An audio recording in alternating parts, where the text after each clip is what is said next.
Back to Darkness Travels. Number one, I want to apologize for that really nasty Tim Flicks video. Yeah, it was dirty and it was bad.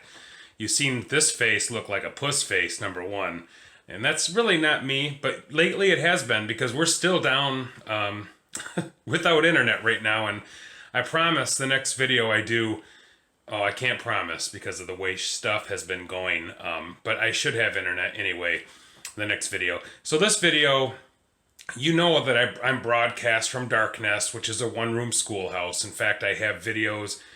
One of the videos, What the Heck is Darknest, shows you what Darknest is and explains to you what it is. So when we bought Darknest, we had a chalkboard in it. Yes, and it's the chalkboard of fame where all of our relatives living and passed away have signed the chalkboard when they entered Darknest to help us with the project, or was just up to see the progress of Darknest and our construction. So here it is. I want to show you that chalkboard.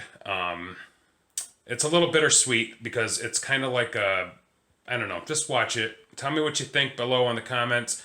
Give me a thumbs up, like, comment, and share. And thanks again for coming by. And next week, I promise it'll be a decent video.